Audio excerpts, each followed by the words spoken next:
Application of Gauss's theorem में हमने कल बात की थी लाइन चार्ज का इलेक्ट्रिक फील्ड। तो आज हम दो इलेक्ट्रिक फील्ड कैलकुलेट करेंगे। एक तो सॉलिड स्फीयर जो आपका चार्ज्ड कंडक्टिंग स्फीयर है उसके लिए इलेक्ट्रिक फील्ड कैलकुलेट करेंगे, और एक हम कैलकुलेट करेंगे प्लेन शीट ऑफ चार्ज के। इन दोनों का आज हम डेरिवेशन देखते हैं कि कैसे आप गॉसेस थ्योरम को अप्लाई करके आप इलेक्ट्रिक फील्ड कैलकुलेट कर सकते हैं। सबसे पहले मेरे पास है electric field due to a conducting sphere. तो कंडक्टिंग स्फीयर है, एक चार्ज है हॉलो, ये आपका हॉलो खाली है, हॉलो कंडक्टिंग स्फीयर। तो मतलब अंदर से खाली है, केवल चार्ज कहाँ पे, सरफेस पे। बिल्कुल तीन कंडीशन दे रखे हैं मैंने। एक कंडीशन में तो आपसे कहा जाता है इसके अंदर निकालिए, लिखा है यहाँ पे कि एक पॉइंट है यहाँ पे, वैसे रेडियस आर है, एक पॉइंट की डिस्टेंस है स्मॉल आर, और ये पॉइंट है अंदर। तो यहाँ पर इलेक्ट्रिक फील्ड क्या होगा, यहाँ पर जो हम कैलकुलेट करेंगे सरफेस पर ही पॉइंट है, और यहाँ पर जो इलेक्ट्रिक फील्ड कैलकुलेट करेंगे वो सरफेस के बाहर है। यहाँ जो आर है, यहाँ पर जो पॉइंट की डिस्टेंस है वो रेडियस से क्या है, ज़्यादा है, और यहाँ पर पॉइंट के डिस्टेंस और आर रेडियस दोनों बराबर हैं, और यहाँ पर क्या है, पॉइंट की डिस्टेंस है कम, किससे, रेडियस से। तो तीन कंडीशन होती है। कभी कभी क्वेश्चन ऐसे पूछा जाता है, find the electric field for the conducting sphere at, ये कंडीशन लिखी रहती है, आउटसाइड इनसाइड नहीं लिखा रहता है, बस ये कंडीशन लिखी रहती है, small R less than R, small R equal to R, और small R greater than R. तो समझ लेना कि अगर ये लेस देन है तो अंदर की बात कर रहा है, सरफेस पे है तो दोनों बराबर होंगे, और सरफेस के बाहर है तो स्मॉल आर क्या होगा, ज़्यादा होगा कैपिटल आर से।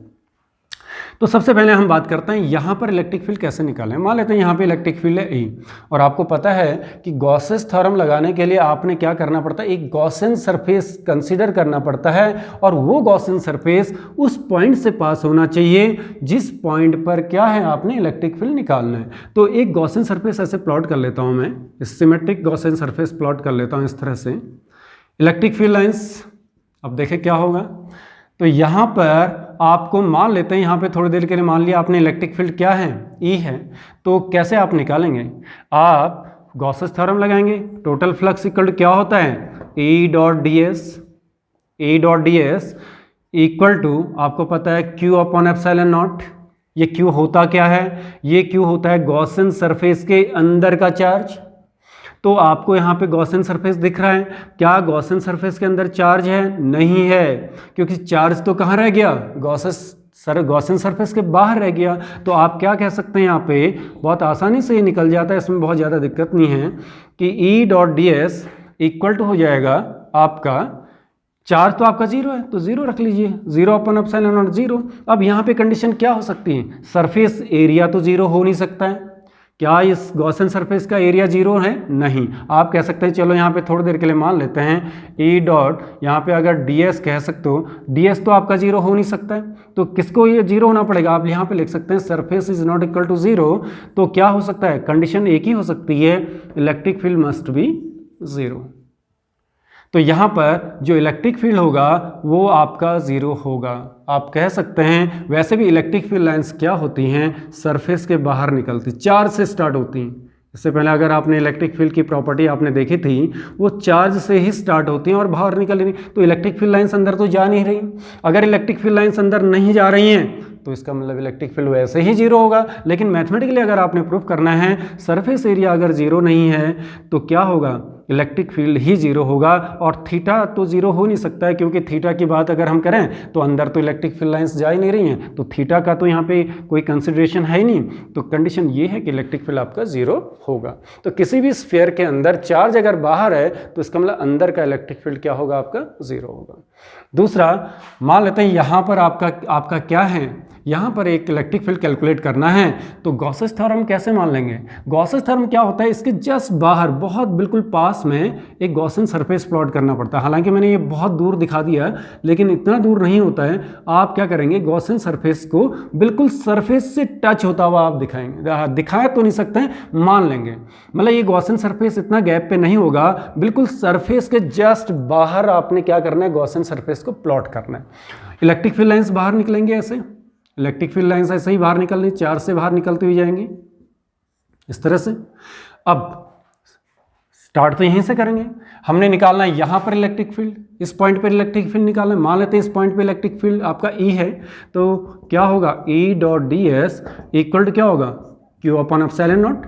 अब देखिए ये जो चार्ज है वो क्या है, गॉसियन सरफेस के अंदर ले रहे हैं, और E डॉट डी एस क्या होगा, E d s cos theta equal to Q upon क्या होगा एप्सिलॉन नॉट। अब क्या है ये थीटा कैसे कैलकुलेट करेंगे, यह है E और सरफेस एरिया, ds मान लो छोटा सा एरिया मान लो या पूरा सरफेस एरिया मान लीजिए, तो क्या है E और ds के बीच में कितने का एंगल होगा। मान लेते हैं यहाँ पे एक छोटा सा एरिया है, इस पर नॉर्मल ड्रॉ करोगे तो इस डायरेक्शन में जाएगा, इलेक्ट्रिक फील्ड भी उसी डायरेक्शन में जा रहा है। इलेक्ट्रिक फील्ड क्या होगा, सेंटर से मिलाती हुई लाइन पे होगा इलेक्ट्रिक फील्ड, ध्यान देना है इस तरह से सेंटर से। हालांकि इलेक्ट्रिक फील्ड अंदर नहीं होती हैं, मैं एक स्केच करने के लिए तरीका बता रहा हूं कि इलेक्ट्रिक फील्ड हमेशा सेंटर से पास होनी चाहिए। इलेक्ट्रिक फील्ड हमेशा कहां से पास होनी चाहिए, सेंटर से पास होनी चाहिए।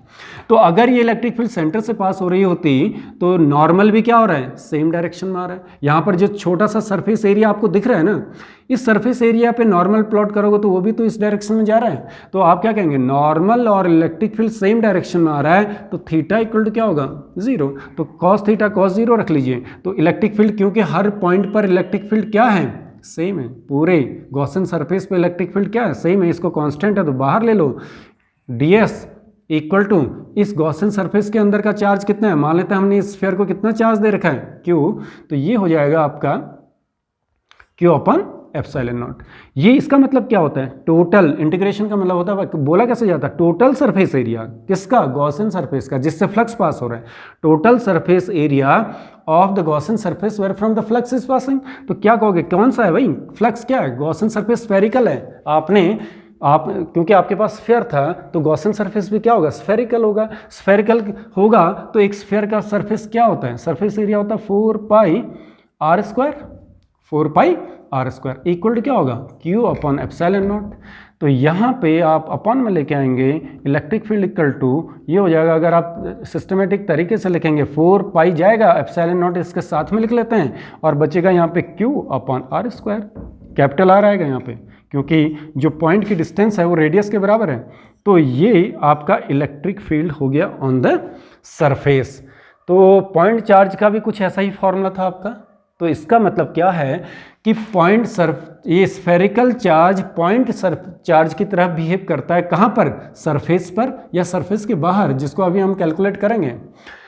तो ये तो है इलेक्ट्रिक फील्ड अंदर 0 हो गया, सरफेस पे आपका आ गया Q अपन आर स्क्वायर। अब हम देखते हैं कि ये जो पॉइंट चार्ज है, ये पॉइंट है जो वो सरफेस के बाहर है, तो यहाँ पर आपने इलेक्ट्रिक फील्ड कैसे कैलकुलेट करेंगे, बिल्कुल वही तरीका है। इस पॉइंट से जाने वाला एक क्या करेंगे आप, एक गॉसियन सरफेस को ड्रॉ कर लीजिए, ये गॉसियन सरफेस हो गया आपका, और यहाँ से जो इलेक्ट्रिक फील्ड लाइंस निकलेंगी वो सेंटर वाले लाइन से निकलेंगी। ये देख लें, यहाँ से इलेक्ट्रिक फील्ड लाइंस बाहर की ओर निकलेंगी इस तरह से। ये इलेक्ट्रिक फील्ड लाइंस हमेशा कहाँ से, किस डायरेक्शन में होंगी, सेंटर की डायरेक्शन में होंगी। इस तरह से इलेक्ट्रिक फील्ड लाइंस बाहर निकल रही। अब यहाँ पे हमने क्या करना है, फिर से हमने यहाँ पर इलेक्ट्रिक फील्ड निकालना है। इलेक्ट्रिक फील्ड निकालना है तो एक छोटा सा एरिया यहीं पर मान लीजिए, जिस पॉइंट पर आपने इलेक्ट्रिक फील्ड निकालना है उसी पर छोटा सा एरिया मान लीजिए ds। तो यहाँ पर आप क्या करेंगे, टोटल फ्लक्स का फॉर्मूला क्या है, E डॉट ds, फिर से वही आ गया, E dot ds equal to इसके अंदर का चार्ज कितना है, इस गॉसियन सरफेस के टोटल चार्ज कितना है, Q अपॉन एप्सिलॉन नॉट। फिर से इस छोटे से एरिया पे नॉर्मल प्लॉट कर लीजिए। इलेक्ट्रिक फील्ड नॉर्मल और इलेक्ट्रिक फील्ड क्या है, सेम डायरेक्शन में, थीटा इक्वल टू 0। उसी तरीके से E ds कॉस थीटा आएगा, तो ds आ गया, कॉस थीटा इक्वल टू 0 आ गया, E बाहर आ जाएगा, E बाहर आएगा, और यहाँ पे क्या हो गया, ds equal to Q upon epsilon naught. अच्छा ये क्या है, टोटल सरफेस एरिया किसका, total surface area of the Gaussian surface. Gaussian surface का टोटल सरफेस एरिया क्या होगा, यहाँ पे होगा E equal to 4 pi small r का स्क्वायर। यहाँ पे देखिए, यहाँ पे आपने कैपिटल R रखा था और यहाँ पे आप क्या है, थोड़ी डिस्टेंस बढ़ चुकी है, स्मॉल r स्क्वायर हो गया, तो Q अपॉन एप्सिलॉन नॉट। तो यहाँ से E निकालेंगे आप तो 1/4 pi epsilon not Q upon small r का स्क्वायर। सरफेस पे निकालना है तो रेडियस के बराबर आप डिस्टेंस रखेंगे, अगर सरफेस के बाहर निकालना है तो ये जो डिस्टेंस होगी क्या होगी, रेडियस से ज़्यादा होगी, जितना पॉइंट की डिस्टेंस है वो यहाँ पे आ जाएगी। तो इससे ये पता चलता है कि जो कंडक्टिंग स्फीयर होता है, अंदर उसके द्वारा इलेक्ट्रिक फील्ड आपका ज़ीरो होता है, क्योंकि चार्ज बाहर आ गया और इलेक्ट्रिक फील्ड लाइंस हमेशा चार्ज से स्टार्ट होती हैं, तो इलेक्ट्रिक फील्ड लाइंस अंदर नहीं जा पाएंगी, तो इलेक्ट्रिक फील्ड इसके अंदर क्या होगा, ज़ीरो। इसी को कहते हैं इलेक्ट्रोस्टैटिक शील्डिंग। आगे हम डिस्कस करेंगे इलेक्ट्रोस्टैटिक शील्डिंग होती क्या है। और सरफेस पर हो या सरफेस के बाहर हो, ये कंडक्टिंग स्फीयर एक पॉइंट चार्ज की तरह बिहेव करता है। इसका फॉर्मूला आपने देखा, बिल्कुल उसी तरह का आ रहा है जिस तरह से क्या होता है, कंडक्टिंग चार्ज का होता है। तो इसके बाद हम देखते हैं लीनियर चार्ज का electric field. Electric field due to a plane sheet of charge. Infinite plane sheet है ये, तो इनफाइनाइट मान लेते हैं मेरे पास एक इनफाइनाइट प्लेन शीट है इस तरह से, और इसमें एक यूनिफॉर्म चार्ज आपने दे रखा है, इसमें आपने यूनिफॉर्म चार्ज दे रखा है, किसी कंडक्टिंग प्लेट में नहीं दे रखा, बल्कि ये एक शीट है, चार्ज की एक पूरी शीट है। इसके द्वारा हमने निकालना है, मान लेते हैं यहाँ से कुछ दूरी r दूरी पे एक पॉइंट है, यहाँ पे आपने इलेक्ट्रिक फील्ड निकालना है, उसका फॉर्मूला आपने निकालना है। तो कैसे आप निकालेंगे, वही गॉसेस लॉ अप्लाई करेंगे, एप्लीकेशन ऑफ गॉसेस थ्योरम है। इसको समझाने से पहले एक वर्ड आता है, एक टर्म आता है यहाँ पे, सिग्मा। सिग्मा इसको कहते हैं सरफेस चार्ज डेंसिटी।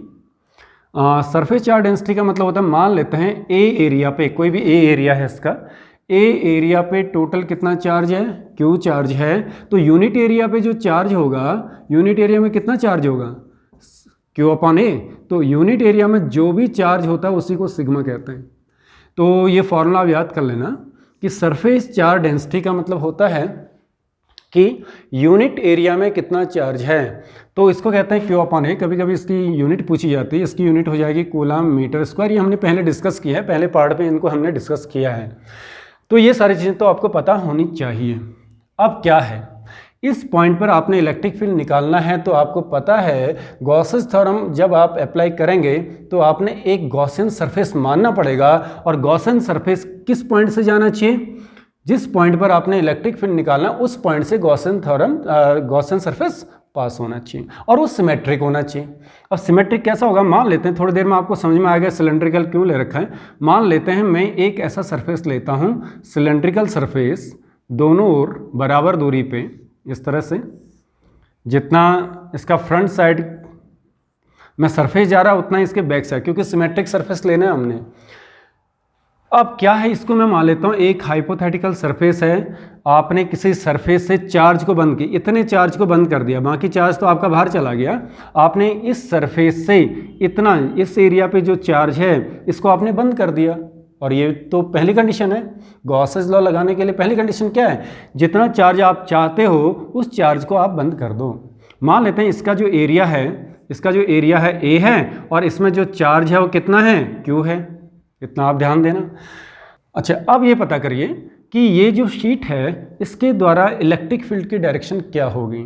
मान लेते हैं शीट है आपके पास, ये बोर्ड आपके पास शीट है, और इस पूरे में चार्ज है, पूरे में चार्ज है, तो इसके द्वारा जो इलेक्ट्रिक फील्ड लाइंस निकलती है इसके परपेंडिकुलर निकलती हैं, सारी की सारी पैरेलल होंगी, जितनी भी लाइंस निकलेंगी इसके पैरेलल होंगी, और सरफेस की क्या होंगी, परपेंडिकुलर। उसी तरह का एक शीट है तो इसकी जो परपेंडिकुलर जाएगी, ध्यान देना, एक इलेक्ट्रिक फील्ड लाइंस ऐसे जाएंगी, और उसी तरह से इलेक्ट्रिक फील्ड लाइंस पीछे को भी जाएंगी, इस तरह से दोनों ओर को इलेक्ट्रिक फील्ड लाइंस निकलेंगी। यहाँ से जो लाइन निकलेंगी इस डायरेक्शन में जाएंगी, और यहाँ से जो लाइन निकलेंगी इस डायरेक्शन में जाएंगी।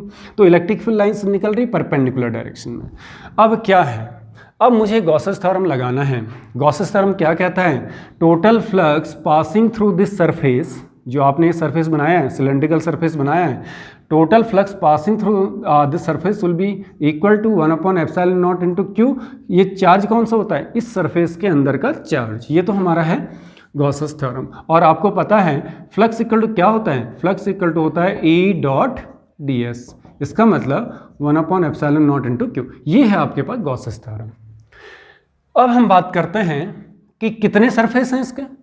ये जो आपके पास हाइपोथेटिकल सिलेंड्रिकल सरफेस है, इसके भी कई 3 सरफेस हैं। एक तो बेस का सरफेस हो गया S1 S2, और ये आपको पता है S1 इक्वल टू S2 होंगे। मान लेते हैं इनका सरफेस कितना है, इसका एरिया कितना है A, क्योंकि इसका एरिया कितना है A है, तो इसका भी एरिया A होगा और इसका भी एरिया क्या हो जाएगा A होगा। तो दो तो हो गए आपके बेस के सरफेस और एक हो गया ये कर्व्ड सरफेस। जो भी सिलेंड्रिकल सरफेस होता है, मान लीजिए सिलेंड्रिकल सरफेस है तो एक इस बेस का सरफेस, एक इस बेस का सरफेस और एक कर्व्ड सरफेस। तो ये इसको मैं मान लेता हूँ S3।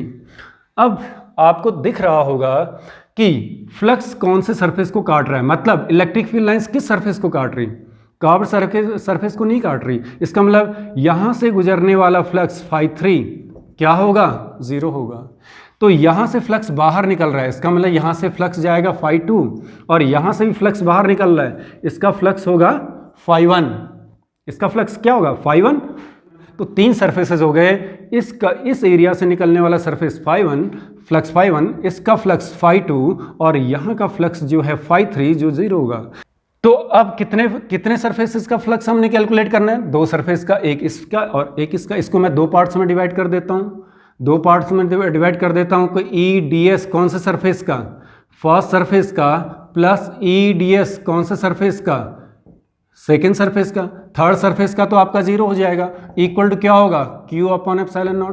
क्या किया हमने, सबसे पहले गॉसेस थ्योरम लिखा। गॉसेस थ्योरम में हमने ये पता किया कि किस सरफेस का फ्लक्स आपका 0 होगा, कर्व्ड सरफेस का फ्लक्स 0 होगा, क्योंकि इलेक्ट्रिक फील्ड लाइंस इसके पैरेलल निकल जा रही हैं। इसका मतलब इस सरफेस को काट ही नहीं रही, जब काटेंगे नहीं तो फ्लक्स क्या हो जाएगा, 0।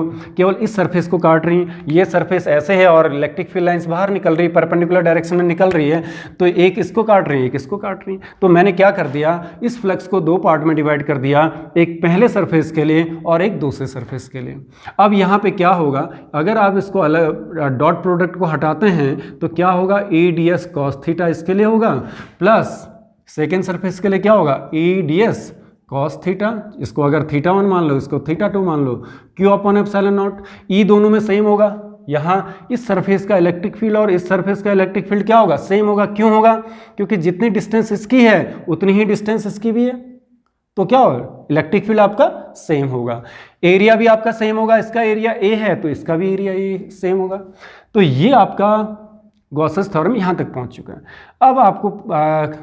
अब आपको कैलकुलेट करना है θ1। θ1 अगर आपको पता चल रहा है तो मैंने कहा था जिस सरफेस पर θ1 निकालना उस पर नॉर्मल ड्रॉ कर दीजिए।